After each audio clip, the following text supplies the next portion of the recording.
Hi, I'm Walt, and this is Delta Astrophotography. And today we're going to talk about 3 very common programs used to process deep sky astrophotos: Photoshop, Siril, and PixInsight. If you're a beginner and you've been wondering which program might be best for you, it's Photoshop. No, seriously, maybe this will help you a little bit, although Siril and PixInsight are pretty complex if you've never done this before. And if you've been doing this for a while and wondering if you're going to take the plunge into the PixInsight world, well, hopefully I can help you a little bit with that too. This comparison is not going to have some set criteria and a definitive winner. We're just going to talk about features and pros and cons and see which one we like best. And it is going to be a battle. So join us in today's episode of Fight!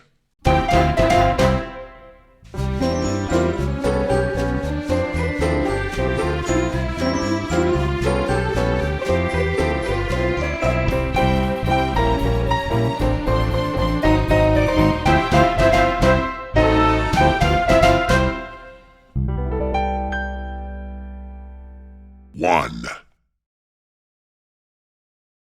First up, Photoshop. I think everybody should learn Photoshop, or at least a free alternative like GIMP. It's just been around forever. It has so many features you can absolutely get from start to finish on an astrophotography image right in Photoshop. As a matter of fact, it has so many features it would take me a year to get through all of them, so we're just going to cover a few basic things to help you get started in astrophotography. You can stretch your pitch black image with levels. And curves. And levels. Photoshop has one of the best photo editors of all times, the same features you see in their other software, Lightroom. It's called Camera Raw Filter. And in this one little toolbox, I have access to white balance control, my exposure, I can add contrast to the image, play with the highlights, the shadows. I can add more detail to my target with clarity. Or I can just overcook the shit out of it. I can add vibrance and saturation, make it look all pretty. It's also got curves. I can add sharpening and noise reduction, play around with the individual colors in the image. I can even correct vignetting and use this slider to remove purple halos around stars when I have cheap lenses. All that in one tool, but where Photoshop really shines and what keeps me coming back forever is its ability to mask and selectively work on just certain sections of an image. There's so many different ways to create a mask in Photoshop. You can just sample a color and create a mask around that color, or create a mask just using the highlights of an image. Or you could use the various brushes and selection tools in Photoshop to create your mask as well. You can use the select and mask feature to further get your mask just how you like it. And once you've created your mask, you could lighten and darken certain areas of the image while leaving the others alone, like this. You can add vibrance and saturation to just certain areas. And you can even use the Camera Raw filter just to work on a certain area of the image. So if I just want to use clarity and overcook the details in the middle of that, let's just do that. There we go, wow.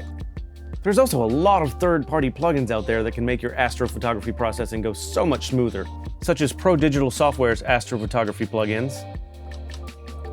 And of course, RC Astro's astrophotography plugins, that I think these are the holy grail of astrophotography processing. They might all cost a little money, but they're absolutely worth it, I promise you.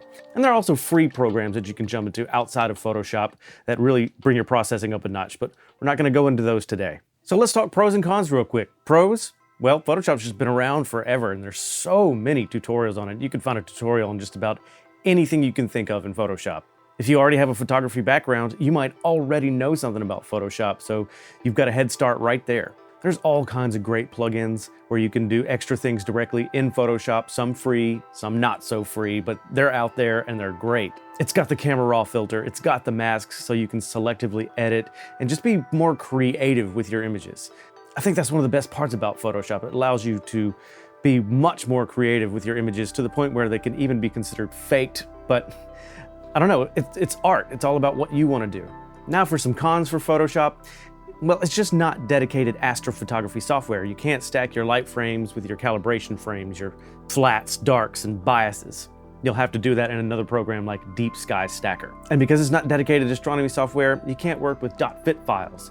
These are files that a dedicated astronomy camera spits out. So if you wanted to play around with your individual light frames that are .fit files, you're not going to be able to do that in Photoshop. And of course, there's a few things that you have to do manually in Photoshop that you could do with a click of a couple of buttons in the other programs. For example, photos with a green color cast have to be manually corrected. I know that there's a plugin that gets rid of green, but that's really all that did was get rid of green. It did not actually balance my colors. That's something that we have to learn to do manually, either with white balance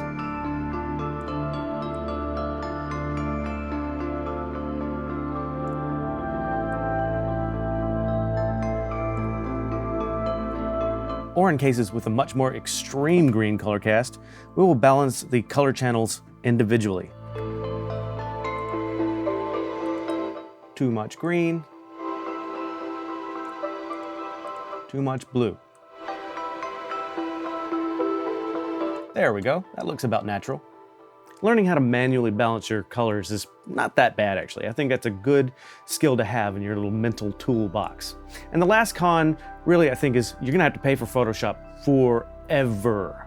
I've been dabbling with photography for about 8 years now, and $10 a month, that means I've paid about $960 for Photoshop in the past 8 years.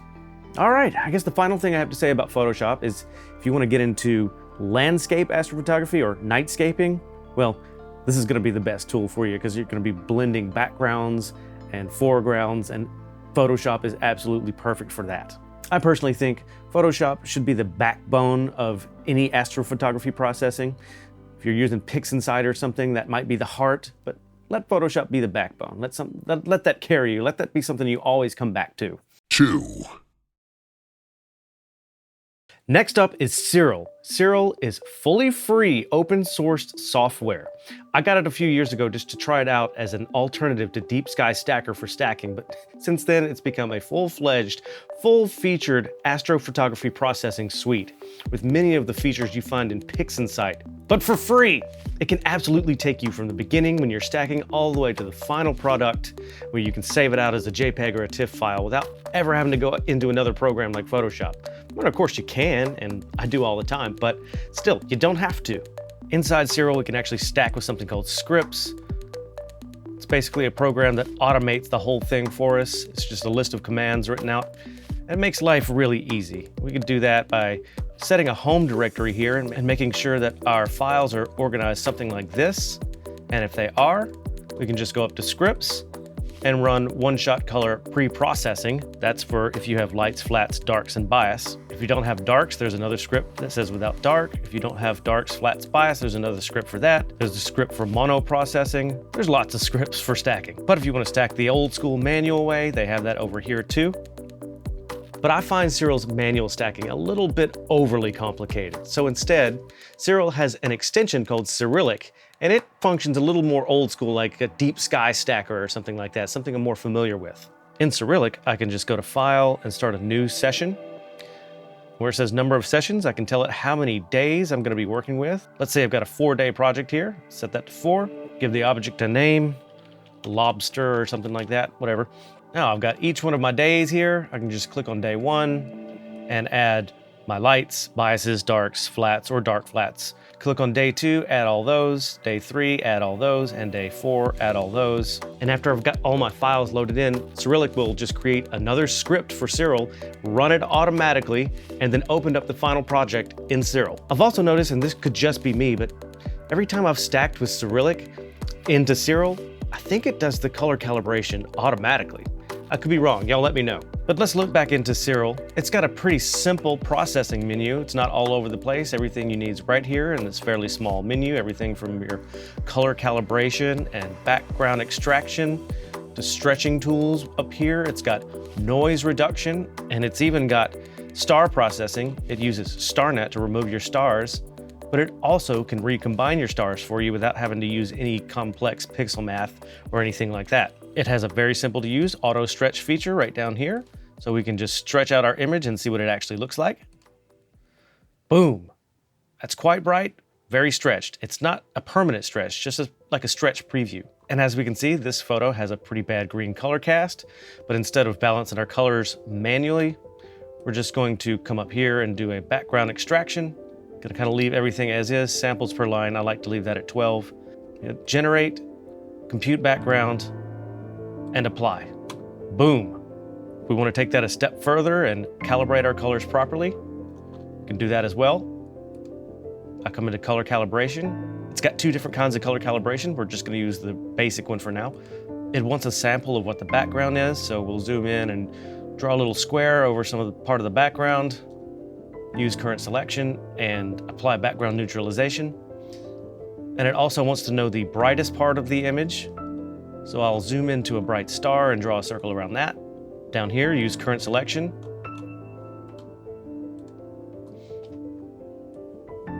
And we'll apply our color calibration. There we go.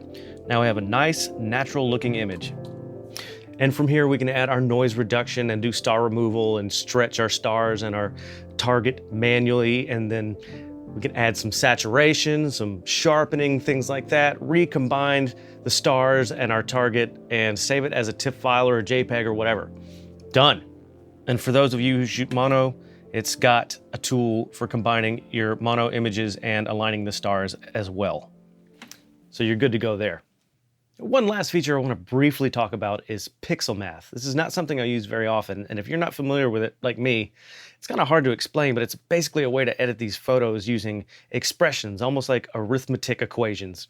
You can do things like combine images in a certain way, subtract things from images, add things to images. I've seen people use pixel math to stretch their images. Like, there's a whole lot of things. It's a really powerful tool, but my biggest complaint with pixel math is people are pretty bad at making tutorials, and I've been in so many supposed beginner tutorials where they're editing a photo and things are going along smooth, and suddenly they start typing in these long, it looks like equations with numbers and symbols and letters, and they don't even try to explain what they're doing. They're just doing it.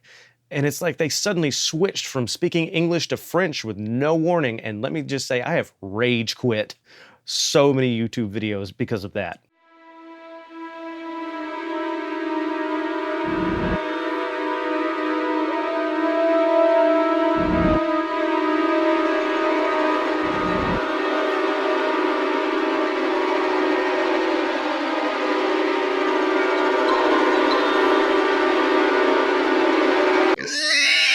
I believe pixel math's for people who enjoy writing code and are also into astronomy.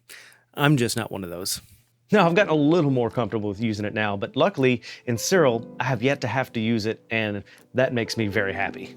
So, some of the pros of using Siril, well, of course, it's absolutely free, and you get a lot of those amazing features like background extraction and color calibration that you get in PixInsight. It keeps getting updates with more and more features, making it even more of a competitor with PixInsight. And if you're somebody on Mac who can't use Deep Sky Stacker for stacking, well, you can do it right here in Siril. And some of the cons for Siril, well, it doesn't have any masking features. Well, I say that, I've seen people do pseudo masking, but it's a long drawn out process. It's nothing like some of the other programs out there. So I'm just gonna go out and say, I don't think it has any good masking features. It also doesn't have a photo editor like Camera Raw filter. It'd be nice not to have to go into different processes to do things like saturation and contrast and sharpening and denoise. All those are separate processes that you have to open up instead of it all being there in one window or one toolbox. And a final one might be, it doesn't have very many post-processing scripts. It has some really good ones, but compared to something like PixInsight that has a bunch, yeah, it's kind of lacking in that area. I'm sure that's going to change over time though. And speaking of changing over time, there's a few other things that's missing that something like PixInsight has, but that's about to change in a big update that Siril has announced recently. You're going to get changes such as being able to do mosaics and remove purple from some of your stars. You'll be able to incorporate the program Graxberg directly into Siril, so you don't have to jump outside and go into it. That's going to be amazing. And I think it's going to allow other third-party programs to be incorporated into Siril as well. Really looking forward to that. I think they might even add in some AI noise reduction. So I don't really like the noise reduction in Siril right now. It's kind of lacking compared to RC Astro's Noise Exterminator. But if they get that in there, that's going to be incredible. So all in all, I think Siril is a very amazing, still up and coming program, and can it really give PixInsight a run for its money? Let's find out. 3. Okay, we finally made it to the big boy, PixInsight. PixInsight is a very full-featured astrophotography editing program that can take you all the way from stacking to your final image. As of right now, PixInsight costs about 300 euros or about 316 US dollars. That's a lot of money. And let's be honest, a lot of people, including myself, got this program just so we can use a plugin called Blur Exterminator, which costs an additional $100. And heck, while you're at it, might as well get the other RC Astro plugins as well. So you're looking at $300 for the base software plus an extra $200 or $300 on plugins. This is very expensive. Still isn't quite as bad though as the $960 I spent on Photoshop for the last 8 years. And I bought PixInsight once, it's mine forever. But let's actually jump in here and see if it's worth all that money. So this is PixInsight. I've got the same image of the Rosette Nebula open and a couple of images down at the bottom they're going to show you later. But the first thing you might notice is the lack of a user interface. It just looks blank. There's nothing here. There's some toolbars up at the top and some menus here. And when you go to the process menu, you end up with this. You've got to be kidding me. It's just absolutely full of things that make no sense. I mean, I see a few familiar terms in there like curves and crop, but most of this is like Greek. And then of course in our script menu, we've got even more things. These can run multiple processes or automate things for you. And we've got all this, and all this, and all this, and all this. You see where I'm going? There's so much in these menus, but there's very little user interface. It's hard to figure out where to stop. I mean, this is really the most unintuitive program I've ever seen, or at least when I first started out. But I think that's for a reason, because one of the things that makes PixInsight so great is how customizable it is. We can start with the toolbars at the top. You can absolutely customize all this. You can put anything anywhere you want up here. And these are icons that can do things like a quick auto stretch, or you can turn your auto stretch off. You can open up icons, which we'll get to in a minute. Split your RGB channel, all that kind of stuff. That's all real quick access right up here, and you can customize that however you want. Let's just go ahead and run an auto stretch on this image real quick. Your photo editing windows are very customizable. You can make them as small or as big as you want. But what I really like in PixInsight is you can have multiple windows open at the same time. I used to think that was really cluttered, but no, I absolutely love it. It's a really great feature for doing comparisons because you can tile these windows and really get in there and see what you're looking at. And this isn't just simply split screen. You can do this with as many images as you want. And this is just so great for comparing multiple edits or filters or even photos from different software like I've been doing with this all along. Having multiple windows open at the same time is also good. For example, maybe if you wanted to do the same crop on multiple filters, it's really easy for that. And it also makes it easy to star align two images to get them nice and good and aligned when you want to combine them later. But the windows are the very tip of the iceberg. I think one of the best things about PixInsight are its process icons. So let's talk about those for a minute. Let's say we wanted to create our own custom workflow. I'd open up a process icon. We're just going to open up a crop process. Here's just a basic crop tool called Dynamic Crop. I'll take this triangle and drag it down here, and that created a process icon. I can name it. I'll just call it crop. And drag it up here into my customizable icon workspace. I can make that as big or as small as I want it. And each time I bring up a new process that I'm going to be working with, I'll make an icon out of it and drag it over there in the right corner. Eventually I'll have something that looks like this. That's my entire workflow in order from top to bottom. I can right click, go to process icons, save process icons, and I've saved a customized workflow. Now I can share that with people on YouTube, or I can get on YouTube and check out other people's workflows and download their icons and follow right along with them. That is amazing. It's a total game changer and a time saver. You can create workflows for different situations. You can create narrowband workflows or one-shot color to Hubble palette workflows. Just the possibilities are endless. And the process icons don't stop being amazing there.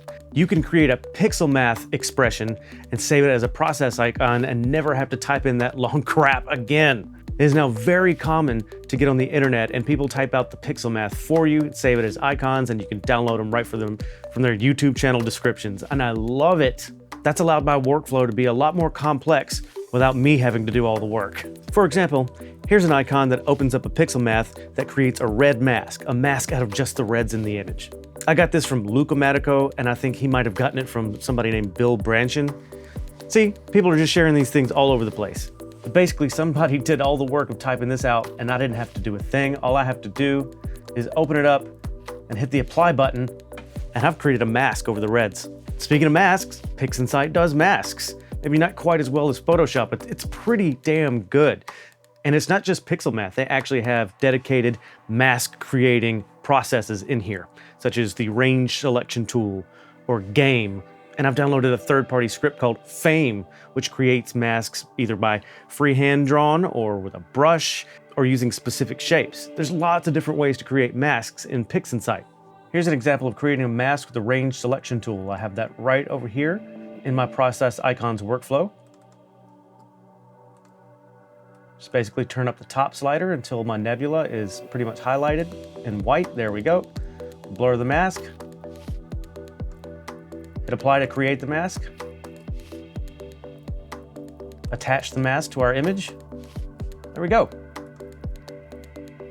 Now I can just edit the Rosette Nebula without messing with my nice background.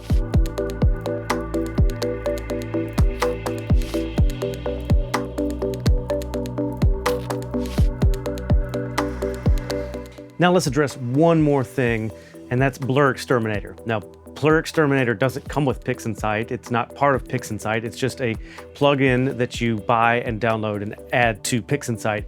But it's the reason why a lot of people broke down and bought PixInsight. It's a deconvolution program, and basically it sharpens your stars and your background, and you can do it with one click. And it looks amazing. It has been such a game changer that I've even taken old photos that I took with cheap lenses and given them new life just with the click of a button. Let's just go ahead and look at it and see if you think it might be worth it. I'm gonna duplicate this image so we can easily see the before and after without having to go back and forth with the undo and redo buttons. I'm just gonna duplicate this image. There we go. And run Blur Exterminator on it. Everything's at default. I'm just gonna hit apply. Okay, it's finished. Now let's do the comparison. Close out of Blur Exterminator and I'm just gonna go ahead and name this image Blur X. We'll tile these windows and get the same crop going on. There we go. And the first thing you'll notice is the stars are much smaller, much tighter. I'll go ahead and do the before and after thing too on just the image on the left. Check it out. Before, after, before, after. But it did more than just tighten up our stars. It really sharpened our image without creating any kind of sharpening artifacts. Let's look at these little dark areas right here, kind of zoom in on these. There's a good bit more contrast and detail in this on the Blur X than here. It might be hard to tell zoomed in almost a pixel level, but when you back out, you really start to notice. This is just jumping out of the screen.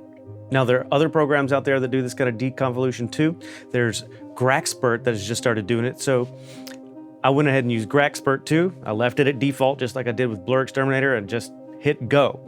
Now I know people are gonna say, well, if you would have tweaked the perimeters, you probably could have gotten a very close result to Blur Exterminator, but I just wanted to compare the ease of use. And here it is. Let me run a dynamic background extraction real quick to get rid of that green. There we go. Let's tile these windows.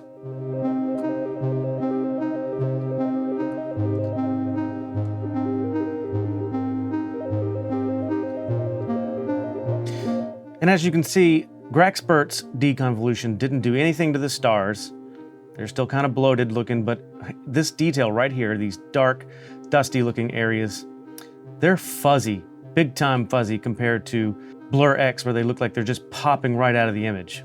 Like I said, it might not be that fair of a comparison because I didn't tweak any perimeters in Graxpert, but I didn't tweak anything in Blur Exterminator either, and that turned out great. So let's talk pros and cons. First, pros.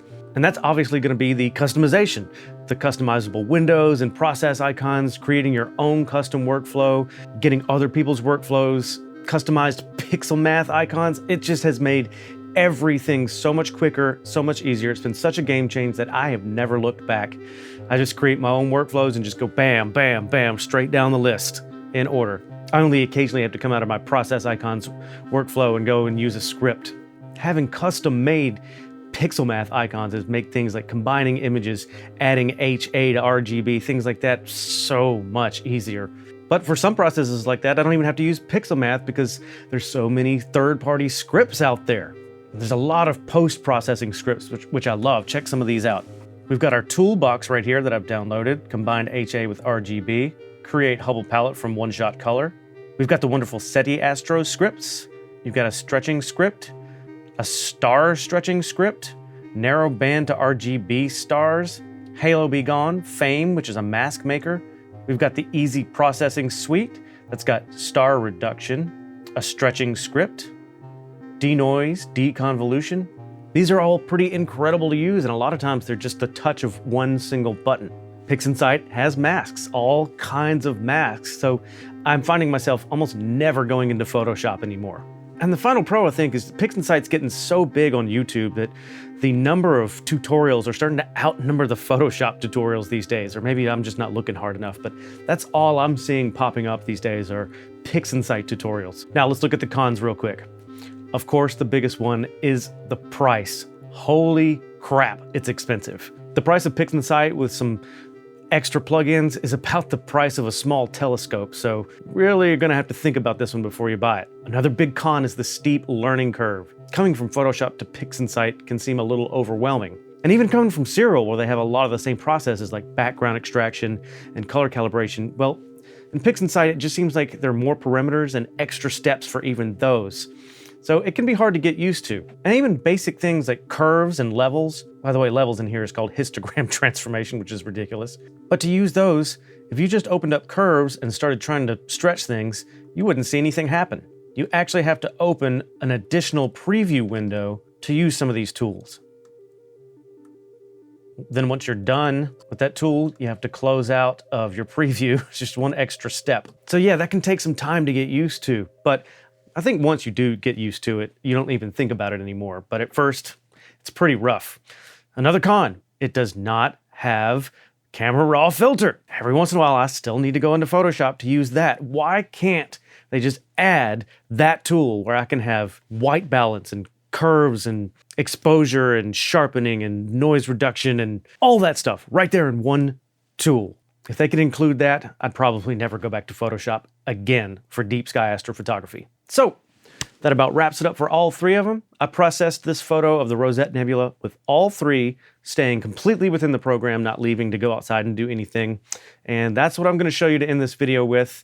So let me know in the comments below which one you use, which one you like, and why. If you got anything out of this video, also let me know or just leave me a like. Thank you guys all so much for watching. You're the best. Thank you, Patreon members. You guys are definitely the best. I love you guys so much. All right, that about wraps it up. I'm going to get out of here. As always, stay spacey, clear skies, watch out for snakes, and we'll see you in the next one.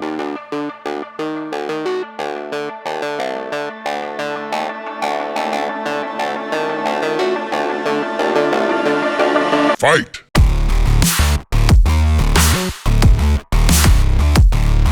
Excellent. Fight.